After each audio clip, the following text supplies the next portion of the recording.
Hello everyone, and welcome back to Let's Play Bloodstained, Curse of the Moon. In the last part, we finished off our second run where we played as Zangetsu solo. Technically it was Ultimate Mode, but we didn't play on Ultimate Mode. And now it's time for us to go through, technically the second run of recording, third and final run for this LP, Nightmare Mode. In order to save Zangetsu, who has fallen into darkness, his allies set out on once more. And I'm going to be playing a veteran because it's just my tastes.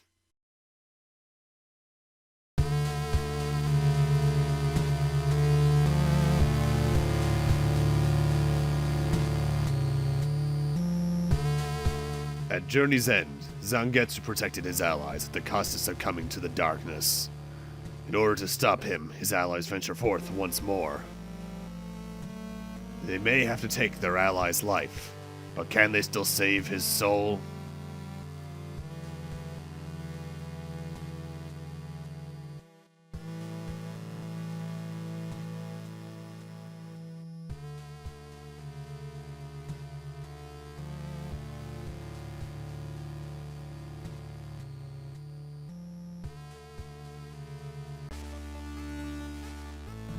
And with that, we're right into stage one, and as I mentioned a couple times, you can see outright what Nightmare Mode entails. We start at the beginning of the game with the three recruitable allies that we got through the main run. Now, this is going to be handled largely similarly to Ultimate Mode, where I'm basically just going to show off if I take any new pathways. Otherwise, I'm going to show the beginning of every stage, where the upgrade is, and the boss fight, because especially for the first few stages, there are technically going to be some new strategies you can do because you have access to the three later characters. Starting off, though, we actually get to take a drastically different path here in stage one. You can only take if you're on Nightmare Mode because you need Gebel for it.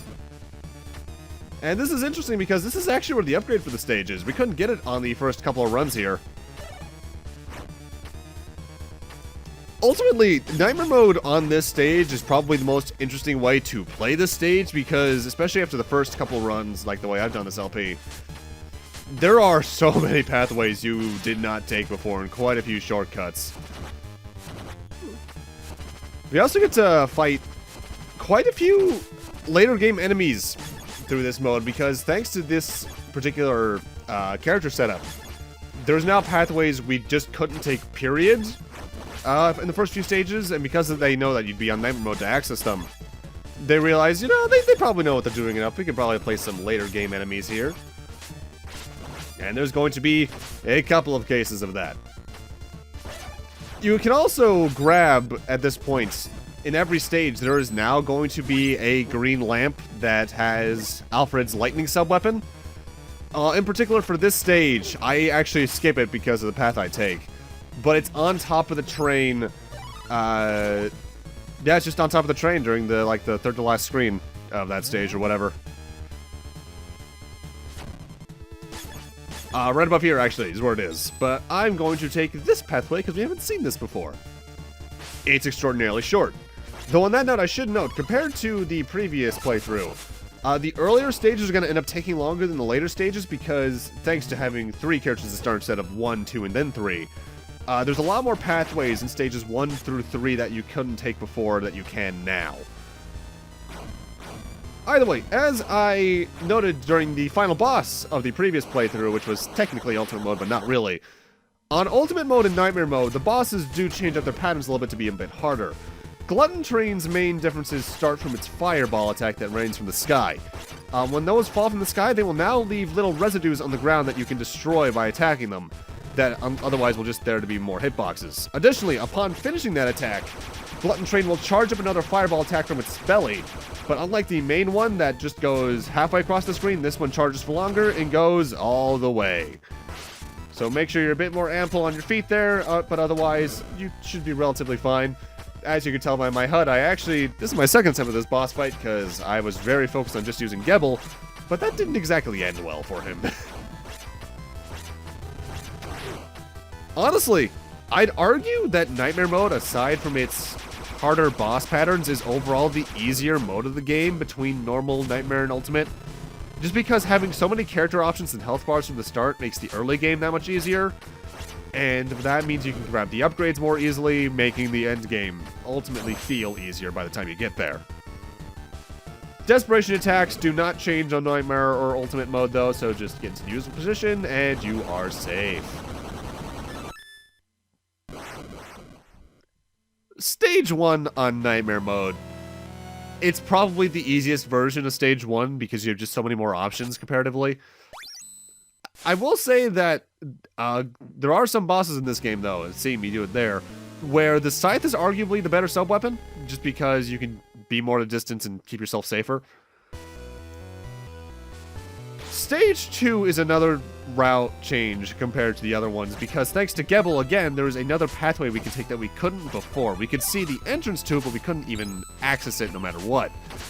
The entrance to this pathway is relatively early on in the stage, though, right around the place where, in the previous playthrough, I couldn't take a pathway because Zangetsu can't jump that high, but Miriam could jump up that high in the first playthrough. We want to turn to Gebel and fly down here. If you look back in part 1, you'll see exactly how to get here, no problem. Not only does that introduce us to the ice, arguably the earliest in the stage's pathways, but it also ends up being one of the safest pathways, period, just because having Frost Caliber combined with Miriam makes this stage kind of easy. Not to say that this is a short pathway, though, because this does take a while to get through. I'm not even sure if it's actually technically shorter than the other ones, but I believe this is also the pathway that leads you to the green lamp for the stage. If it's not on this pathway, I think it might be on the pathway we took back in semi-ultimate mode.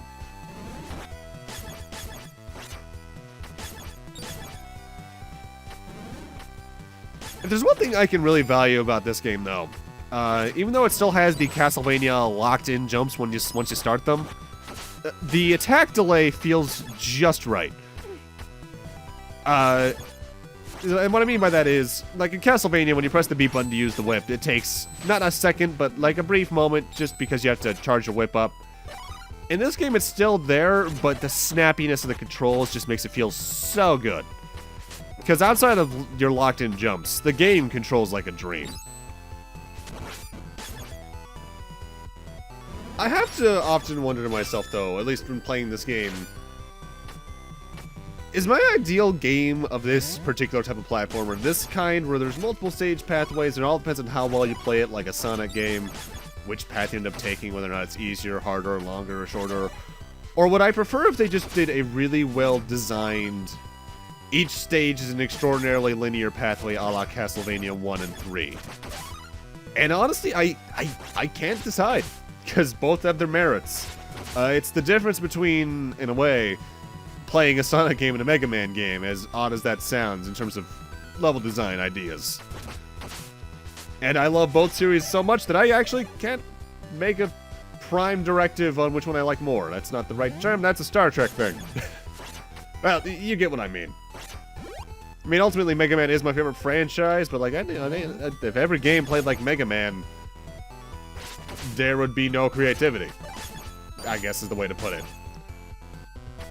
Also, yeah, the water in the stage, you could freeze just like the lava you could back in Stage 6.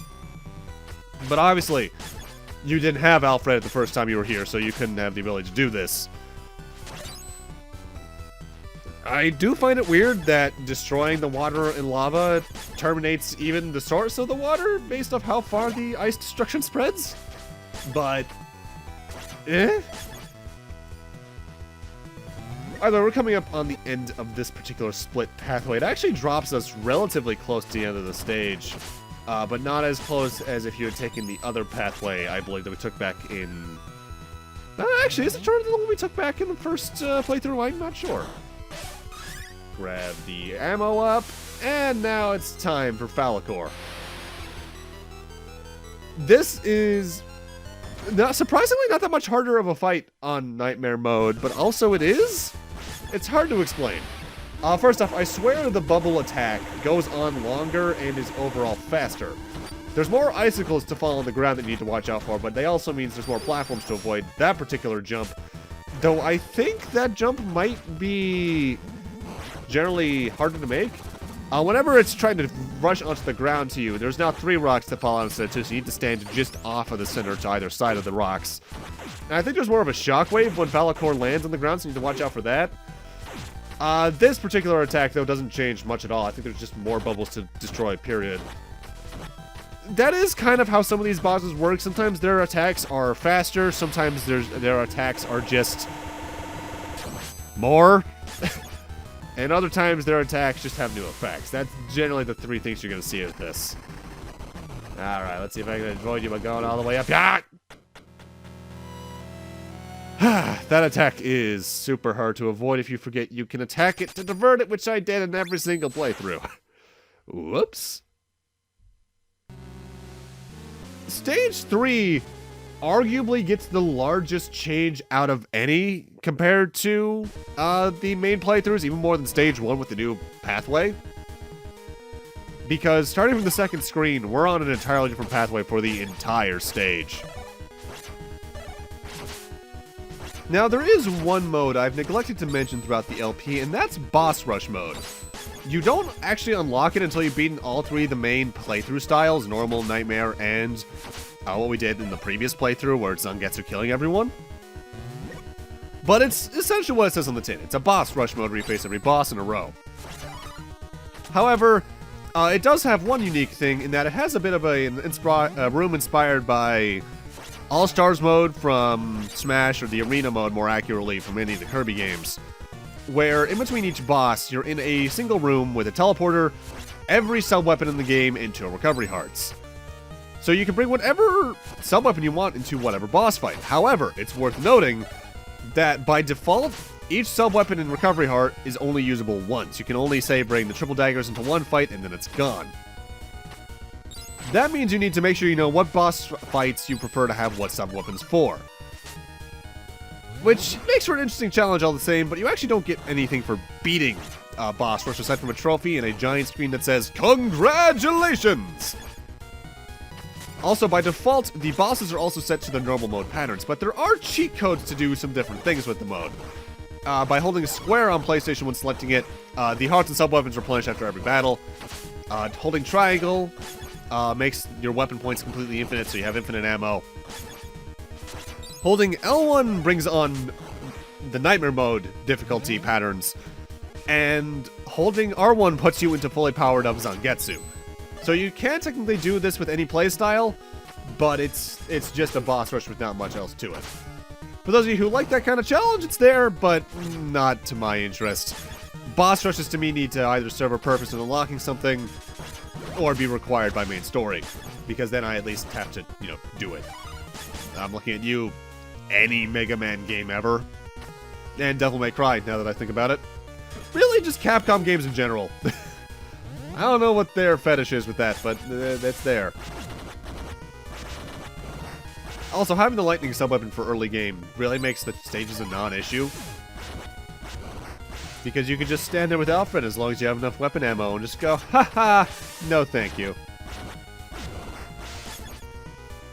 The good thing about this particular chain of pathways, though, is that you don't even miss out on the weapon, the upgrade by going through it, because they're pretty smart about a lot of the upgrades in that I don't think, aside from the first stage's one, there's a pathway that allows you to miss them. I think, from memory, yeah, you can't miss it in stage... You can miss it in stage 1, but that's just because you're supposed to miss it. Stage 2, no. This stage, no. Stage 4... No, yeah, no, I don't think you can miss a single one of them. Huh. I mean, that's good. You can still technically not grab it, but it's good that they're always there for you. Also, you know what? Credit to these designers for making the sand level interesting. Very often, while people hate on the ice levels in games and the water levels, usually they at least do something interesting. Sand levels are usually the most flat and boring stages in any given game, or they're the most tedious to get through. I'm looking at you, Sandopolis. But they actually made this stage work on basically every level. And you know what? Credit to them for that. Now, we're coming up on Valifor for Nightmare mode, and I actually can't tell exactly what they changed with this boss fight for this difficulty. I think there's 2 differences, but I can't tell if that's my mind playing tricks on me or not. What it comes down to is, I think on Nightmare mode, the coin pushing that it does for its first 3 moves On normal mode, I think you don't have to destroy any coins until either later in the fight or the last of the volleys before it goes into the hand crush attack. But I think on Nightmare mode, you have to do that for more of the coin piles, if not all of them, depending on RNG. And I think the only other difference, maybe, is that when it does the hand slam attack and enemies spawn, I think on normal mode, there's 1 golem and 2 zombies, and then 2 golems on all subsequent ones. But I think on Nightmare mode, there's 2 golems from the start. I think that's it, if those are actual differences at all. Overall, this boss was easy on normal mode, easy with Zangetsu only. It's probably, arguably, the easiest boss fight in the game. A shame, too, because honestly, it's probably one of the coolest looking, because god damn do I love that hat. Like, I'm surprised they didn't even do anything with this attack to maybe, like, have some spikes show up alongside the coins. But yeah, now there's 2 golems from the start. That is a definite difference, but I can't tell if that's random or not, honestly. Valek, you're such a cool boss fight, but I can't tell what you're doing, dude. A nice little interesting thing, though, is that I think most of the bosses in this game do show up in Ritual of the Night. I think the only one that doesn't, from what I've heard, is Falcalor from Stage 2. Every other boss I've heard appears, which is just, that's just cool. And from this point on, the stages are going to get a lot shorter because there's no more new pathways we couldn't access before. There might be a new one I take every now and then, but for instance, Stage 4, we finish in this video. And most of that is Valek. Because Valek on Nightmare mode gets, they get some buffs. Oh boy, do they get some buffs. Additionally, you'll actually see me, I took some deaths on this boss fight off screen, as you'll see coming up after I grab this weapon up. Alright, so on Nightmare mode, Valek, the fire breath for both heads has its charge up time severely shortened, which makes it even harder to get even a couple of hits in. I'm not sure if the breath is more easily destroyed, though. I know the scythe can take care of the breath with relatively no issue. Additionally, during Phase 2, the fire breath that the giant head shoots out not only takes less charge time, but it's also a larger fireball, so you need to get onto the platform to the right where the current heads are, and duck to be able to dodge the new fire breath attack that one's going to shoot out. I think the ball bodies also now take less time to jump up, and I think they're relatively closer to the platform anyway. So it's a big game of do what you did on normal mode, but do it faster and better. I think the individual bite attack and the purple sphere attack during Phase 1 is ultimately unchanged. Yeah, that definitely looks closer than it was back on normal mode. Fair jump right and duck! Or you could completely miss that. This is arguably the hardest boss now on Nightmare mode. And honestly, it's not surprising given that it's one of the few bosses in the game without a desperation attack, and it's easily the biggest boss fight sprite-wise, even bigger than Grimory. With that said, you can still get double hits on it, because I think the way that this game treats hitboxes is that as long as you leave the hitbox and re-enter it, that counts as a new hit. You saw me do that a couple times during the Zangetsu solo run, but you can also very easily do it with Miriam's Whip during this boss fight. But that's Stage 4! This is what I mean by the third abridged playthrough being much shorter. At least in terms of the actual stages. But with that, I'm going to need to end this off here. Thank you guys for watching, and in Part 7, we're going to go finish off the game and seeing what awaits us at Nightmare Mode's end. See you guys then.